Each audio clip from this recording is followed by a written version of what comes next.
इस वक्त मैं मौजूद हूँ लियोनार्डो डा विंसी के म्यूज़ियम में, जो इटली के मिलान सिटी में दुनिया के मशहूर डोमो कैथेड्रल चर्च के साथ ही वाक़या है।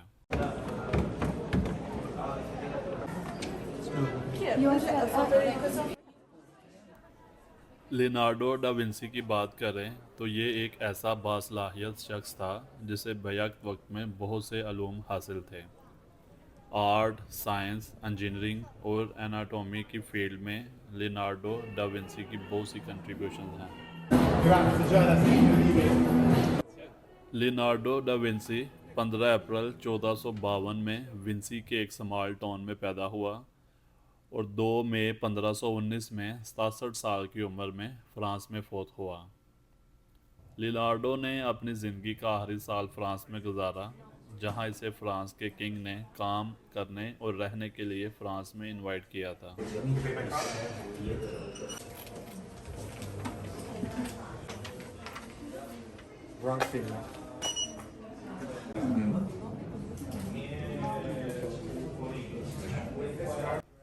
अगर लियोनार्डो डा विंसी की आर्ट कंट्रीब्यूशंस के बारे में बात करें तो ये शख्स अपनी पेंटिंग की वजह से पूरी दुनिया में जाना जाता है।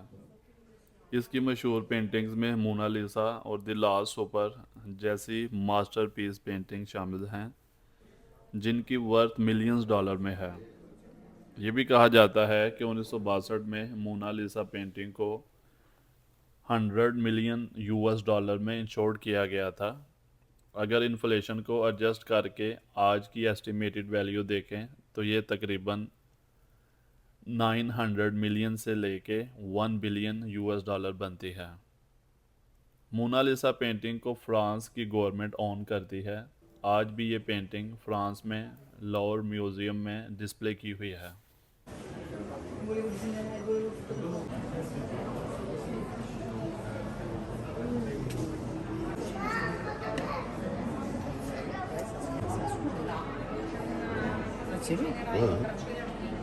Ouais. Pour ouais. Deixa eu uma frase. Acho que eu vou fazer.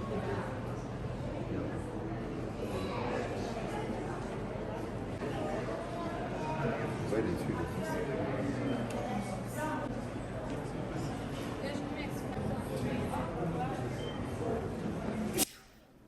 अगर आपका फ्रांस में चक्कर लगे तो लॉवर म्यूज़ियम ज़रूर विज़िट कीजिएगा। मैंने लॉवर म्यूज़ियम पे अलग से एक वीडियो बना रखी है, आप वो भी देख सकते हैं। मोनालिसा के साथ मैंने द लास्ट सुपर पेंटिंग का जिक्र किया था, ये आप इसी म्यूज़ियम में देख सकते हैं।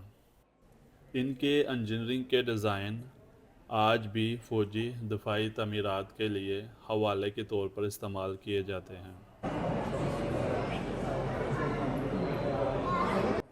लियोनार्डो डा विंसी ने नेचर को समझने के लिए बहुत से मुशाहदे और तजर्बात किए। लियोनार्डो असल में साइंसदान नहीं था और ना ही इसने अपना बहुत सारा काम पब्लिश किया था, लेकिन इसकी नोटबुक साइंसी तहकीकात के लिए गहरी वाबस्तगी को ज़ाहिर करती है। लियोनार्डो ने किसी यूनिवर्सिटी में प्रॉपर एजुकेशन हासिल नहीं की, इसलिए बहुत सारे साइंसदान लियोनार्डो के काम में बहुत सारे इख्तलाफात रखते हैं।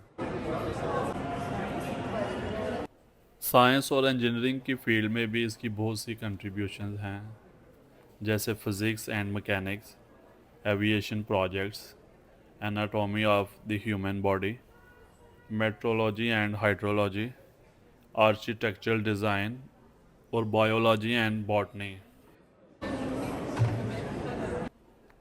फ़िज़िक्स और मैकेनिक्स की फील्ड में उन्होंने मुख्तलिफ मैकेनिकी असूलों का मुताला किया, जैसे हरकत और क़ुव्वत के कवानीन।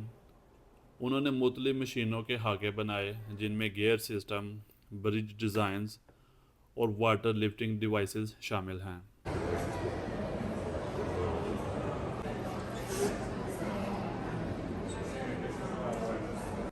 एविएशन प्रोजेक्ट्स में उन्होंने परिंदों की उड़ान का मुताला किया और इससे मुतासर होकर उन्होंने कई हवाई मशीनों के हाके तैयार किए, जिनमें उड़ान मशीन और हेलीकॉप्टर के इब्तदाई नमूने शामिल हैं।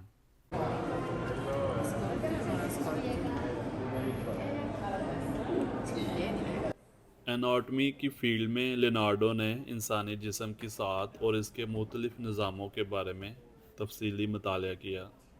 कहा जाता है कि इसने 30 से ज़्यादा इंसानी लाशों का पोस्टमार्टम किया। इस ज़माने में ये अमल गैर कानूनी और माशरती तौर पर नापसंदीदा था, लेकिन लियोनार्डो ने साइंस के लिए इस खतरे को मोल लिया। इस तजर्बे से इसे इंसानी जिस्म के अंदरूनी ढांचे, अज़लात, हड्डियाँ, असाब और खून की नालियों के बारे में बहुत सारी मालूमात हासिल हुई। उन्होंने इंसानी जिस्म के मुख्तलिफ हिस्सों के हाके बनाए। इनके ये हाके इंसानी जिस्म की अनाटोमी के बारे में आज भी मुफीद मालूमात फ़राहम करते हैं और तिब के शोबे में इनकी खिदमात को बहुत सराहा जाता है।